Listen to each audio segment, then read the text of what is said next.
A narcissist will sleep with anyone because they chase bodies, not bonds. They're not in it for attachment. They're in it for attention. And they don't really value you. They want validation from you. They don't have any morals or standards. So anyone can get it. They don't have any fear of God. They're some heathens, all right, who need a variety of sources to get attention in order to feel good about themselves. Deep down inside, behind that grandiose demeanor and that elevated pseudo self-esteem, it's really just an insecure, emotionally immature child deep inside of them. So they need a variety of people showing them attention in order for them to get gratification, in order for them to feel good about themselves and not go into some type of miserable depression, which is possible if they don't keep constant supply. All right. So if you've been in a long-term relationship with a narcissist, there may be times where they may seemingly act right for a few weeks to a few months because they're trying to regain your trust, maybe because a betrayal happened or something like that. And they're doing everything in their power to make an effort to show you they're going to be loyal to you. But guess what? Surprise, that's not going to last long. Eventually, they are going to get bored with you and they are going to need new supply.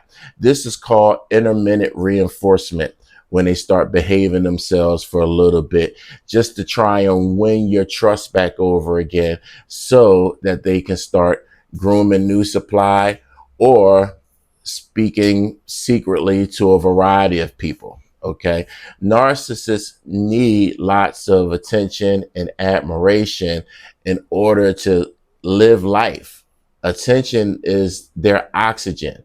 Validation is their food, it's their fuel, it's what they need to feel good about themselves. All right. So people like this really have a hard time being alone, not just because they've done so many people dirty and they got to live with that, but because when they're just by themselves, they don't feel desirable. They don't feel wanted. They feel empty. They feel miserable. They feel unhappy. All right. They are almost never alone. They have to have company.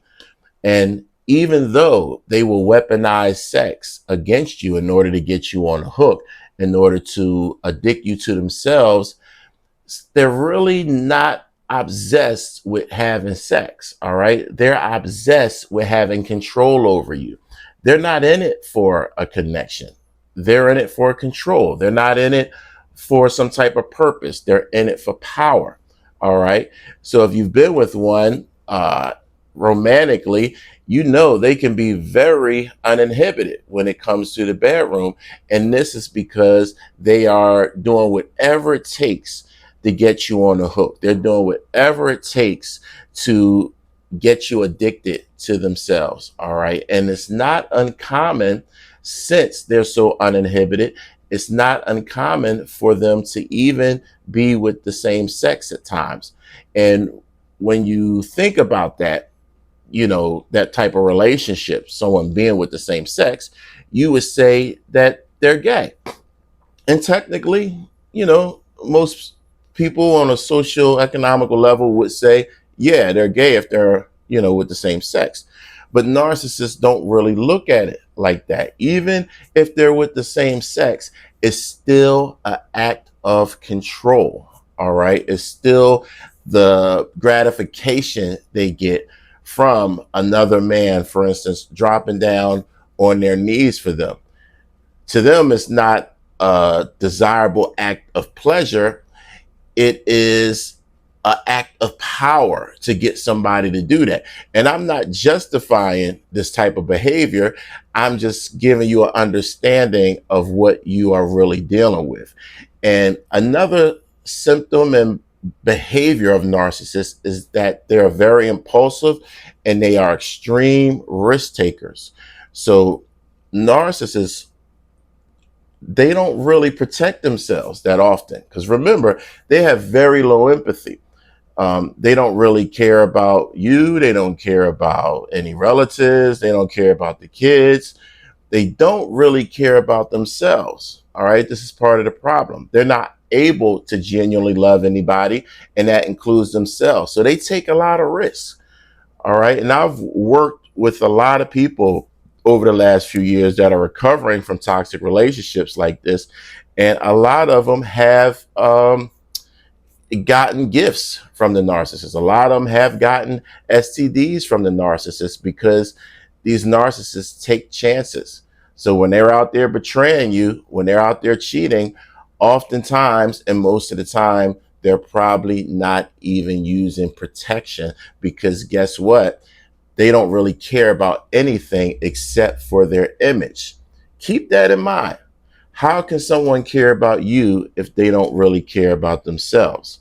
So when you're dealing with a narcissist, you're dealing with somebody who doesn't really have any intention on being loyal. You're dealing with somebody who's not really motivated by being faithful. You're dealing with somebody who is not in it for the privilege and the honor of being in a committed relationship with you and enjoying the privilege of your presence and sharing life with you and possibly building a great relationship, possibly building a family together. That's not primarily their goal, even though they may do some of these things.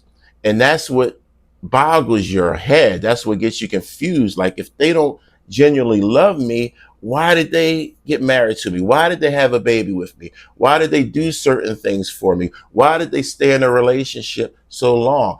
Because they were in control, because they manipulated you, because you were a good source of supply and it gave them gratification to have you in their life. But it doesn't matter how long you've been with them. One person is not going to do. One person can't do.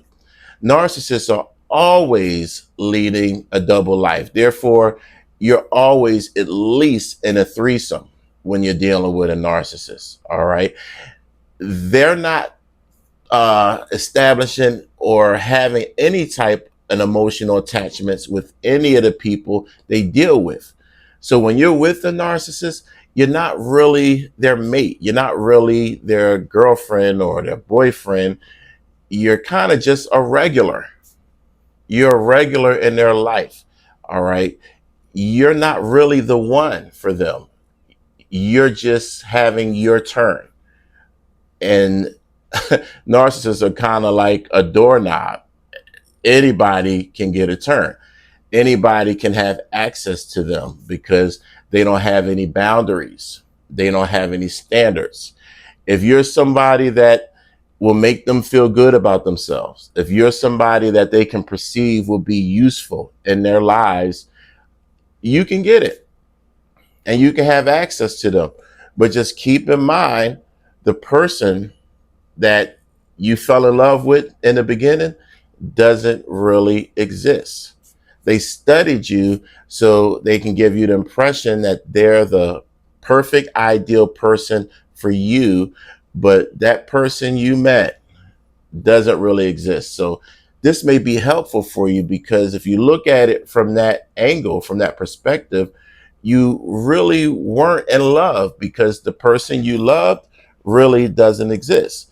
The person that you saw at the end, when the conflict happened, when ugly things were said, maybe by you, maybe by them, when that day happened and you saw how ugly they got, that's the person that you had been with the whole time. Okay.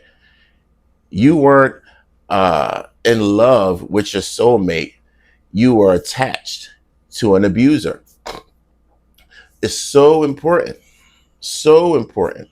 that you not override red flags and that you certainly do not ignore deal breakers, because when you're dealing with a narcissist, odds are you're going to be trauma bonded. But the good news is I know how to break it.